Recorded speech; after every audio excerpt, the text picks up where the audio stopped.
Kagulat World, handa na ba kayo sa isa na namang makasaysayang laban? Dahil matapos gulatin ang buong tennis world sa kanyang napakalaking panalo laban sa world number 2 na si Elena Rybakina, isang mas matinding hamon ang naghihintay ngayon kay Alexandra Ayala sa quarterfinals ng Berlin Open 2026. Sa papel, marami ang mag-aakalang tapos na ang fairy tale run ni Alex. Ngunit yan din ang sinabi ng marami bago niya tinalo si Rybakina. At alam nating lahat kung ano ang nangyari. Ngayon, haharapin niya ang dating world number 3 na si Elina Svitolina, isang veteranong mandirigma na kilala sa kanyang elite defense, matinding mental toughness, at kakayahang manalo sa pinakamalalaking entablado ng tennis. Hindi siya ang pinakamalakas humataw sa tour, ngunit isa siya sa pinakamahirap tapusin dahil halos bawat bola ay naibabalik niya. Para kay Alex, ito na marahil ang pinakamahalagang laban ng kanyang professional career sa grass season. Hindi lamang semifinal spot ang nakataya rito. Posibleng tumaas pa ang kanyang ranking, lumakas ang tsansa sa Wimbledon seeding, at higit sa lahat, mapatunayan na ang panalo niya laban kay Rybakina ay hindi aksidente, kundi bahagi ng kanyang pag-usbong bilang bagong bituin ng women's tennis.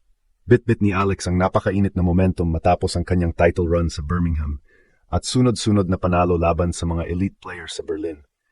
Samantala, si Svitolina naman ay sariwa rin mula sa dominanteng kampanya at hindi pa nagpapakita ng anumang senyales ng paghina. Ito ang laban ng kabataan laban sa karanasan. Ito ang laban ng fearless rising star laban sa isang battle-tested warrior. At habang nakatingin ang buong mundo sa Berlin, isang tanong ang umiikot sa isipan ng mga tagahanga. Magpapatuloy ba ang himala ni Alex o tuluyan na itong pipigilan ng dating world number 3? Kagulat World, kung may isang pangalan na paulit-ulit na binabanggit ngayon sa tennis media, social media at mga analystes sa buong mundo, walang iba kundi si Alexandra Ayala. Sa loob lamang ng ilang linggo, mula sa pagiging promising young player, ay naging isa siyang tunay na headline maker sa WTA Tour. Ang kanyang kampanya sa Berlin Open ay nagsimula bilang isang pagkakataon upang makakuha ng dagdag na kumpiyansa bago ang Wimbledon. Ngunit ngayon, naging isa na itong makasaysayang pagtakbo na posibleng magbago sa direksyon ng kanyang buong karera.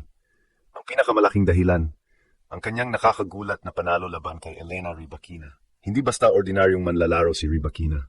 Isa siyang Grand Slam champion, isa sa pinakamalakas magsilbi sa women's tennis, at isa sa pinakamapanganib na grass court players sa mundo.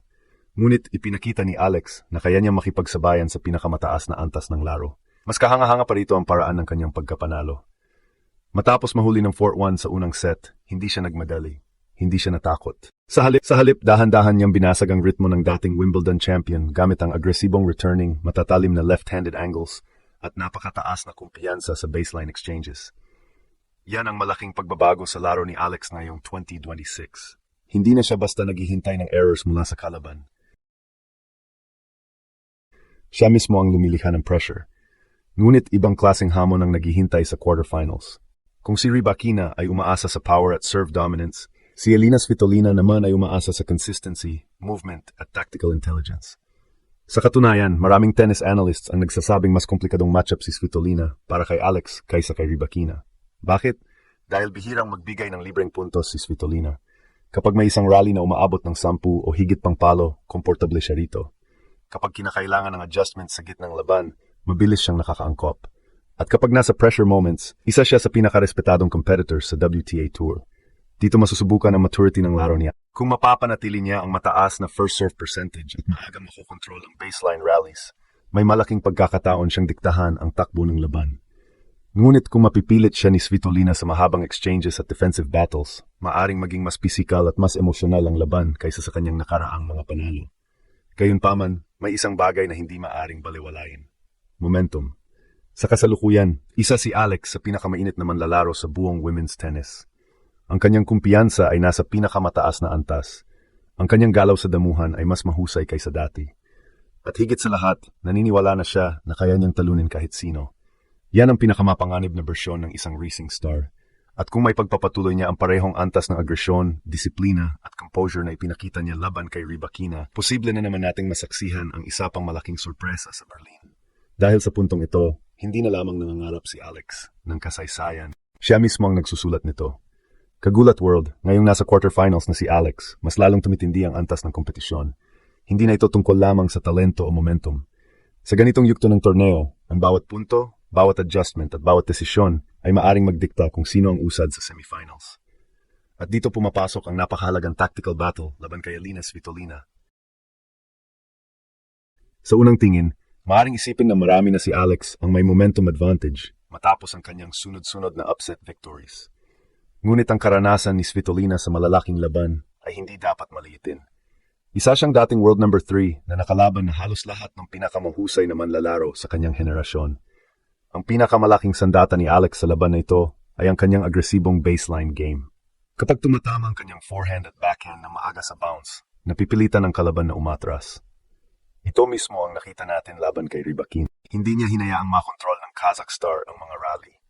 Sa halip, siya mismo ang nagdikta ng bilis at direksyon ng puntos. Lalo pang mapanganib ang kanyang pagiging left-handed player.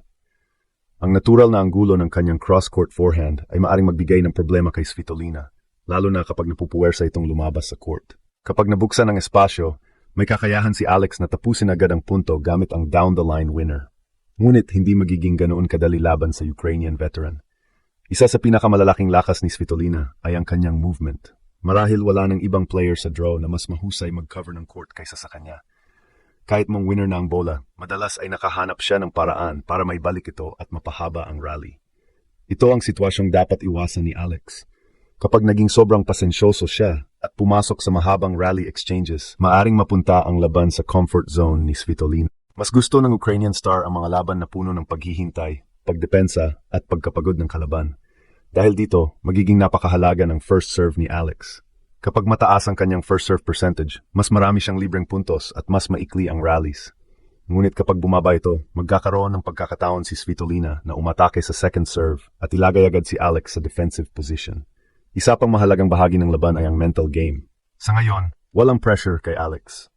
Karamihan sa mga analyst at betting experts ay pumapabor pa rin kay Svitolina dahil sa kanyang ranking, karanasan at track record sa malalaking torneo. Ibig sabihin, si Alex ay muling papasok bilang underdog. At sa totoo lang, tila doon siya pinakamapanganib. Lahat ng pressure ay nasa panig ng veterana. Kapag nakakuha si Alex ng magandang simula at nakapaglagay ng scoreboard pressure, maaring magsimulang maramdaman ni Svitolina ang bigat ng inaasahan sa kanya bilang mas mataas na seed.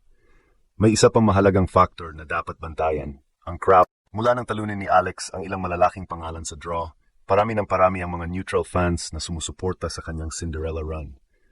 Alam nating sa tennis, malaking bagay ang momentum na galing sa audience, lalo na sa mga dikit na sandali ng laban. Kung mapupunta sa deciding set ang laban, maaaring maging malaking tulong ito para sa Filipina star. Ngayon, ano ang posibleng mangyari?